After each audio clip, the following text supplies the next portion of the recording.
So hello everyone. Imagine करिए कि आप ना एक रूम में एंटर करते हैं जहां पर ढेर सारे लोग बैठे हुए हैं और अचानक से आपका जो नजर है ना वो एक इंसान पे पड़ता है which is familiar to you. आप उसके तरफ हाथ हिलाते हैं, हल्का से स्माइल करते हैं, लेकिन ना वो इंसान आपको नोटिस ही नहीं करता। अब इस टाइम पे आपको थोड़ा अजीब लगेगा और इवन शायद आप you will feel also hurt, आपको हर्ट भी फील होगा।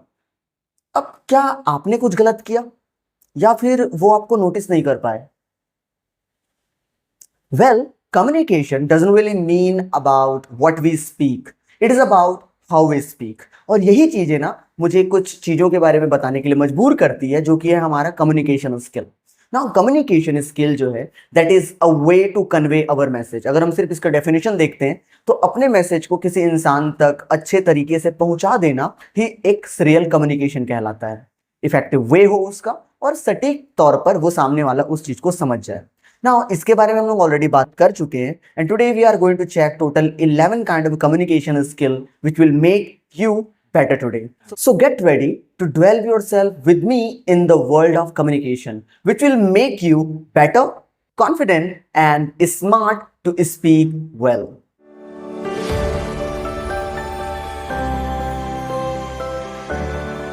तो एक बार विजयनगर के राजा कृष्णदेव राय के दरबार में राजा अकबर पधारते हैं। अब तेलानी रामन को आप सब जानते हैं। तेलानी रामन को यह कहा जाता है कि भाई आपको इन दोनों की तारीफ करनी है। अब तेलानी रामन कहते हैं कि राजा अकबर का जो गौरव है वो पूर्णिमा के चांद के समान है, जिसका प्रकाश पूरी दुनिया में पड़ रहा है। सबके सब खुश, राजा अकबर भी खुश हो जाते हैं। और वहीं पर वो कृष्णदेव राय जी के लिए कहते हैं कि हमारे जो कृष्णदेव राय जी हैं उनकी प्रतिभा जो है या उनका गौरव जो है वो द्विज के चांद के समान है। अब कई विद्वानों को ये चीज समझ में नहीं आता कि ऐसा उन्होंने क्यों कहा, और राजा अकबर के जाने के बाद में कृष्णदेव राय जी तेलानी रामन से पूछते हैं कि आपने ऐसा क्यों कहा। तो तेलानी रामन कहते हैं दैट जो राजा अकबर है वो पूर्णिमा के चांद, मैंने उनको इसलिए कहा क्योंकि पूर्णिमा का चांद जो है वो समय के साथ कम होता जाता है। और वहीं पर मैंने कहा कि आपका गौरव द्विज के चांद के समान है, क्योंकि द्विज का चांद जो है ना वो समय के साथ बड़ा होता जाता है। Now choosing your word wisely, ये है सबसे important when you are just talking to someone. आप अपने वर्ड्स का किस तरीके से इस्तेमाल करते हैं, आप किस तरह के शब्दों का इस्तेमाल करते हैं, ये चीज बड़ा मैटर करता है कम्युनिकेशन स्किल पे। और यहीं पर हमारा पहला कम्युनिकेशन स्किल स्टैंड करता है which is verbal communication skill. हम काफी फैमिलियर है इससे। एंड एवरी सिंगल डे जब भी आप किसी इंसान से बात करते हो, चाहे वो आप कैजुअल वे में बात कर रहे हो किसी इंसान से या फिर आप स्टेज पे खड़े होकर एक फॉर्मल स्पीच डिलीवर कर रहे हैं, that is also known as a verbal communication, because वहां पर आप शब्दों और सेंटेंसेस का इस्तेमाल करते हैं। So it is really so much important to choose your word and the sentences wisely. Number 2, non-verbal communication. Sometimes it doesn't really matter what you speak, but what you don't speak. It means आपके चेहरे के हाव भाव, आपका gesture, postures, body language, ये सारी चीजें सब कुछ बता देता है जो कि आप कहना भी नहीं चाहते हो। सो दैट इज वाई हम ना कभी कभी ये चीज बता भी देते हैं। इट हैपन्स कि हम अपने किसी दोस्त को देखकर ये बोल सकते हैं कि हाँ ये आज खुश है या गुस्से में है या फिर उदास है।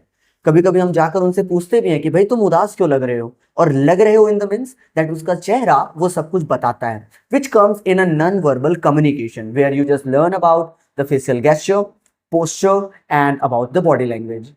The next one is the formal communication. ना फॉर्मल वर्ड से ही क्लियर है दैट यहाँ पर फॉर्मेलिटीज कुछ ज्यादा होंगी।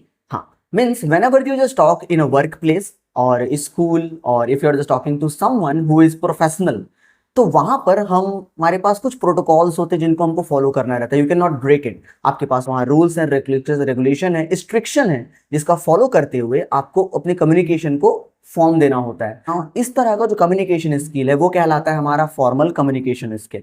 अब इसके जस्ट अपोजिट अगर देखा जाए तो आता है हमारा इनफॉर्मल कम्युनिकेशन स्किल।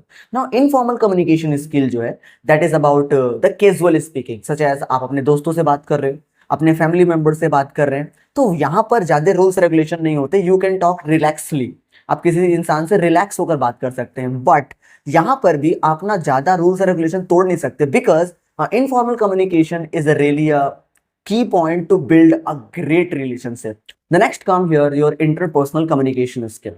Now यहाँ पर क्या होता है, लोग जो है वो one to one बातें करते हैं and it is not about talking only. यहाँ पर ना सिर्फ बात करना मायने नहीं रखता, it is more important to understand. ज़्यादा important होता है आप सामने वाले को समझो। And that is the main point of interpersonal. Now interpersonal can be one two one, हम फेस टू फेस लोगों से बात कर सकते हैं, ये एक ऑनलाइन मीटिंग हो सकता है, या तो फिर एक टेलीफोनिक कन्वर्सेशन हो सकता है, और एक्सेट्रा बहुत सारे इसमें टेक्निक होते हैं. यहाँ पर दो लोग आपस में बात करते हैं, दोनों अपना अपना ओपिनियन रखते हैं. And the most important thing जो कि आपके कम्युनिकेशन को बेटर बनाता है या फिर वो कन्वर्सेशन को अच्छा बनाता है, दैट इज द क्वेश्चन. कि आप एक अच्छे क्वेश्चन को कलेक्ट करके रखते हो अपने पास में. Because a good questioner is liked by every single person. Try to ask some good question to them. The next skill is the body language. It is a part of your non-verbal communication skill. ये उसी का एक हिस्सा है. Your posture, the way you sit, आप जिस तरीके से चलते हो, आप हाथ मिलाते हैं, आपके कंधे किस तरीके से हैं, ये सारी की सारी चीजें ना एक मैसेज सेंड करता है सामने वाले पर कि वो आपसे आकर बात करेगा या नहीं करेगा. आपके शोल्डर्स का आगे की ओर झुका होना या आपके शोल्डर का पीछे की तरफ खुला होना, ये कॉन्फिडेंस को दिखाता है. अगर आपका शोल्डर अच्छे से ओपन है, it shows the well confident personality. So body language does really matter a lot, and I think that you should learn about the body language. और अगर आप चाहते हैं कि body language पे एक separate video बने, then just comment me down and we'll just make a separate video. By the way, हम जितने भी point अभी देखते जा रहे हैं, इसको कैसे बेहतर बनाना है, इसके अंदर में और कौन कौन से पार्ट आते हैं और कौन कौन से पॉइंट्स का हमको ख्याल रखना है, ये सारी चीजें हम वन बाय वन एक सिंगल वीडियोस में इसको हम कवर करेंगे. So do not forget to subscribe the channel ताकि ये सारे के सारे वीडियोस आपको छूट ना जाएं. The next skill is negotiation. It is the way that you find a middle ground. Means आप एक ऐसा तरीका सोचते हो which satisfy you and your front one. Means आपने ये चीज देखा भी होगा ना, नेगोशिएशन का कहीं ना कहीं मतलब एक चीज और होता है that we are just bargaining. हम मोल भाव कर रहे हैं चीजों में, हम बीच का रास्ता निकालते हैं जहां पर सामने वाले को भी बुरा ना लगे और हमको भी बुरा ना लगे. ओके और इसमें कई सारे जोक्स भी बने हुए हैं कि अगर आप 2000 के चीजों को 200 में मांगेंगे then it is not a middle way. ये मिडिल वे नहीं होगा. You need to understand that it must be a win win situation. And win win situation in the means कि आप भी जीत रहे हो और सामने वाला भी जीत रहा है. तो 2000 के प्राइस को अगर आप 1500 या 1400 या फिर even if you are going for the 12 और 1100, इट इज गुड. इसमें सामने वाले को भी फायदा है और आपको सामान कम में तो मिल ही गया ना. बिल्कुल इसी तरीके का मिडिल वे हम अक्सर हर जगह पे हमको निकालना चाहिए. Even if you are in dispute, अगर आप किसी तरह के डिस्प्यूट में फंस चुके, if you are in argument, on that time you really need to understand that how to manage it. And most of the time teachers को ये चीजें आनी चाहिए because sometime there is a dispute between और among the students के बीच में ही कुछ प्रॉब्लम्स क्रिएट हो जाते हैं. So it is really so much important कि आपके पास ये स्किल हो कि आप एक बीच का रास्ता निकालकर दोनों के दोनों जो हमारी पार्टीज हैं या दोनों जो स्पीकर्स हैं, आप उसको सेटिस्फाई कर सको. नाउ इमेजिन कि आप एक स्टेज पे हो और आपके सामने 5 लोग बैठे हुए हैं जो आपके दोस्त हैं. आपको उनके सामने कुछ बोलना है, आसान है, am I right? लेकिन अब इमेजिन करिए कि आप एक स्टेज में हो और आपके सामने 5000 लोग बैठे हुए हैं. क्या अब ये आसान है? बिल्कुल नहीं. Now most of us really have the stage fear. हम में से कई लोगों को ये स्टेज फियर का होना, एंड कहीं ना कहीं इसके लिए हम खुद भी जिम्मेदार है because we really do not like to go on the stage. लेकिन याद रखिएगा, लोग उन्हीं को पसंद करते हैं जो स्टेज पर होते हैं.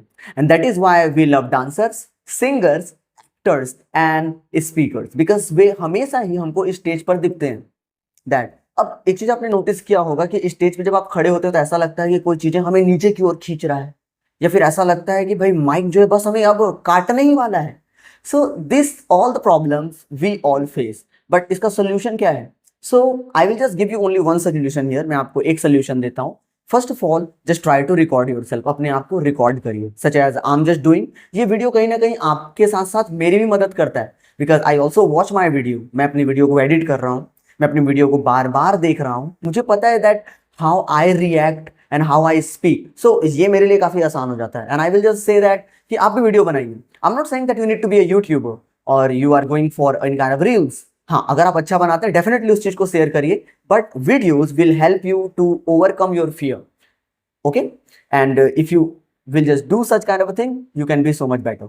सो for it just do 2 things. पहला अपने आप को रिकॉर्ड करिए और जितना हो सके स्टेज पर जाने की कोशिश करिए. खाली स्टेज पर जाइए and try to speak.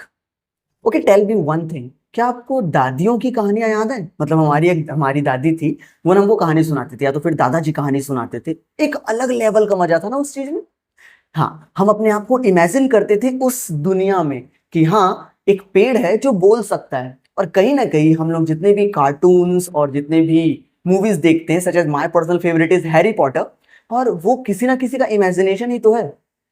The next skill comes here your story telling skill. दुनिया का सबसे अच्छा स्किल जो आपको सच में सीखना चाहिए, बाकी सब आपको आए या ना आए वो बात की बात है, लेकिन आपको स्टोरी टेलिंग सीखना चाहिए। जस्ट इमेजिन कि आपके सामने की स्टोरी टेलर है जो काफी अच्छे से कहानियां बनाता है या फिर अपनी जिंदगी की कहानियों को काफी अच्छे से सुनाता है, and we really like them. तो याद रखिएगा कि स्टोरी टेलिंग इमोशनली अटैच होने पे हमको मदद करता है आपसे। So if you are a good story teller, you are a good communicator, because at the last याद रखिएगा लोग आपको आपकी कहानियों की वजह से ही याद रखते हैं, बिकॉज हम भी तो अपने दादा और दादी को याद रखते हैं ना उनकी कहानियों की वजह से। क्या आपको न्यूटन के सारे 3 लॉ याद हैं? पहला, दूसरा या तीसरा? लॉ तो उनके याद ही होंगे, या फिर आपको बोर का नियम याद होगा, या फिर केमिस्ट्री के ढेर सारे रूल्स और रेगुलेशन याद होंगे। लेकिन एक बात बताइए, क्या न्यूटन ने आपको पर्सनली आकर ये रूल बताया था? नहीं, वो तो है भी नहीं इस दुनिया में अभी, लेकिन उनका रूल आज भी है। Now the next come here your writing skill. जिस तरीके से न्यूटन ने अपने थ्योरम को लिखकर छोड़ दिया है और हम कई पीढ़ियों से उसको पढ़ते आ रहे हैं, दैट इज वाई हमारी राइटिंग स्किल अच्छी होनी चाहिए। Now writing skill must be sophisticated. What the mean of sophisticated means सब कुछ उसके अंदर में हो, एक proper rule and regulation, grammar things, text, word, आप हर एक चीजों को सोच समझ कर वहां पर लिखते हैं। Do you know why? Because बोली हुई चीजें हम भूल जाएंगे, लेकिन लिखी हुई चीजें हमेशा के लिए वहां रहेगी। So that is why your writing skill must be good, because if you really want to leave something for us, just write it down. And now last but certainly not the least communication skill, which is your listening skill. अब आप ये सोच रहे हो कि sir communication में listening कहाँ से घुस गया? जरूरी है, लिटरली बहुत जरूरी है। Now listening is one of the most skill that is overlooked by others. हम इसको काफी इग्नोर करते हैं, बिकॉज हम सबको बोलना पसंद है ना, सुनना किसको पसंद है? But do know that listening effectively shows कि आप ना सामने वाले के पर्सपेक्टिव को, आइडियाज को वैल्यू देते हो, एंड तभी तो सामने वाला आपसे इंप्रेस होगा। सोच के देखिए कि पूरे के पूरे कम्युनिकेशन स्किल का मेन मोटिव क्या है। We really want that people should like me. हम सिर्फ यही चीजें चाहते हैं कि लोग हमें पसंद करें। Am I right? So for this thing, it is really so much important to listen, because ध्यान से देखिएगा कि बड़ी बड़ी लड़ाइयां भी सिर्फ इसलिए होती है कि आप मुझे सुनते नहीं हो। और आई होप कि ये वाली बातें आपने कभी ना कभी कही होगी या फिर कभी ना कभी सुनी तो होगी। Am I right? So that is why try to listen effectively. And if you cannot, just try to use this particular sentence. आप ना इस आइडिया का इस्तेमाल करिए, fake it till you make it.